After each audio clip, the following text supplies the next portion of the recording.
And kind of the thing that was a tipping point for me between Purdue and Michigan State was the fact that Purdue returns their top 6 players from last year. And Michigan State's going to be a good team, don't get me wrong. I think they have maybe some issues in the front court. Losing a guy like Sutan is a hard guy to replace, but you know Izzo is going to get it done. And I mean, in Indianapolis, we'll probably see these two teams playing for the Big Ten title. And I think these teams are both going to have deep NCAA tournament runs. In fact, I've seen a lot of people picking these two teams to be in the Final Four, two from the Big Ten. I think it's basically a coin flip between these teams for the Big Ten. Yeah, and you just look at Michigan State. Purdue could win the conference, and Michigan State could go to the Final Four instead of Purdue. It's just, that's just the way these two teams are. You said it best, Mike. It's a coin flip.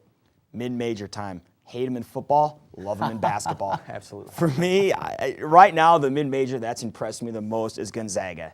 Mark Few has a quality team every single year, and you look at some of the wins they've had this year. They've beat Cincinnati, they've beaten Wisconsin, they've beaten Washington State. Washington State, Mike, you said, is a sleeper for the Pac-10. Now, they do have a couple close losses. They lost by 2 to Wake Forest. They did lose at Michigan State in a very physical game, which they controlled the game for 3/4 of the game. But I really like the fact that Gonzaga is playing a tough schedule so far. You take a look at them. They went to Maui and they won the championship. I'm a little concerned that they graduated 5 seniors, but they got a lot of talented guards on this team. And I think it's that talented guard play and that toughness that Mark Few brings to Gonzaga that gets them done. I'll throw out some other ones. I think this is one that you guys might not talk about, but I want to throw out Temple.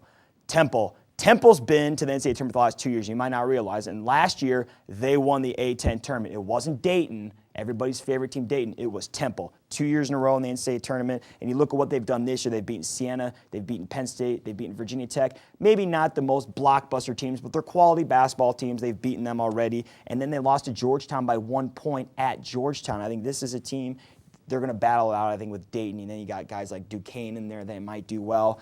And Tulsa, do they get the NCAA tournament this year? I don't know. With Calipari not at Memphis, you got to think they might have a chance. And the last one I'll mention, then I'll let you guys talk because I'm talking too long. But UNI, we return all 5 stars from last year. Ben Jacobson has a team that's favored to win the Missouri Valley. Usually pretty tough Missouri Valley Conference, and they've already beaten Iowa State in Ames, and then they've also already beaten Boston College, who's a team that could probably go to the NCAA tournament from the ACC. So who do you guys like, some mid-majors?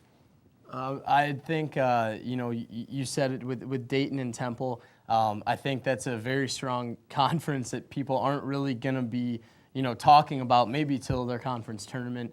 And then I think if you look in the Missouri Valley Conference, it's going to probably come down, I think, to those same two teams that played last year, UNI and Illinois State. I know we mentioned every year Illinois State doesn't really have an impressive out-of-conference schedule, but it doesn't matter if it gets you to your conference championship game, in which they've been to 2 years in a row. So I think look out for those teams. Absolutely Gonzaga. Talk about a mid-major that puts themselves into the top 10 every now and then. At that point, you got to wonder if they're just in a league of their own out there.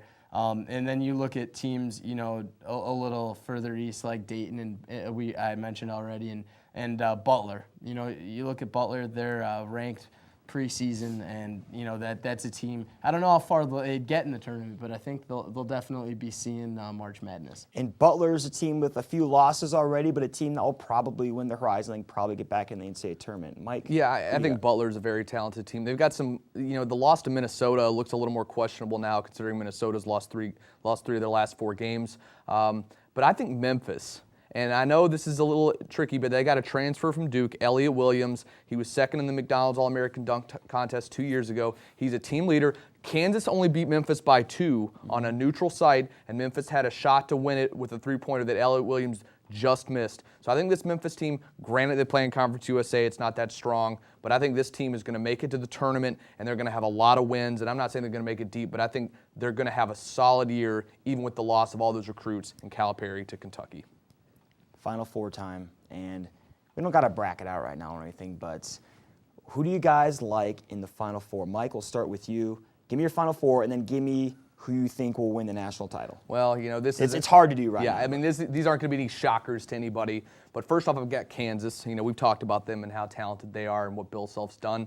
Secondly, I've got Kentucky. After watching them play against North Carolina, their talent level is tremendous. And when they hit on all cylinders, they went on a 28-2 run against a North Carolina Roy Williams coach basketball team. If that impresses me, that should impress everybody. I think Villanova with their guard play. I think them to get back there again. Scotty Reynolds is team leader. Jay Wright's a great coach. And then little homerism here. I like the North Carolina Tar Heels. After playing this tough schedule, going through the ACC, I think they're going to be highly ranked in the tournament. I think they're built with their depth to make another Final Four run. And then in the end, winning it all, I think Kansas is going to get it done again this year.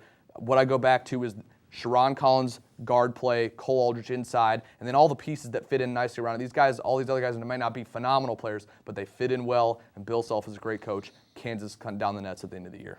Jordan. Kansas, Michigan State.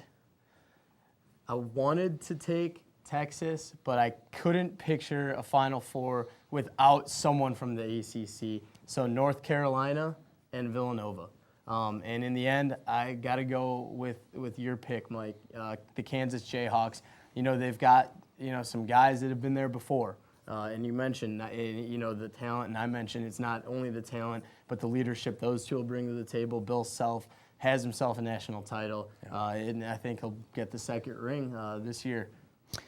Quickly, I like Kentucky, I like North Carolina, and I like Purdue. Gene Cady never took him to a Final Four, but I think Mr. Painter gets it done this year. And I like Kansas, and then like you two, I like Bill Self to get his second national title in 3 seasons. And if you would like to contact us, let us know what you think of our show. Our email, uiowaist@gmail.com.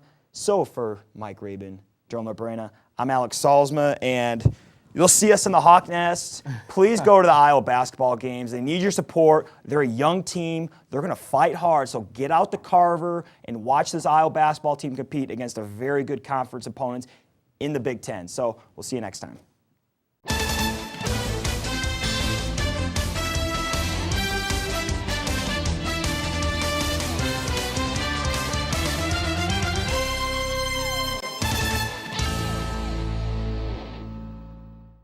2 in the morning on Saturday night or something like that, and I turn on my TV, and there you are with your hair slicked back like an idiot.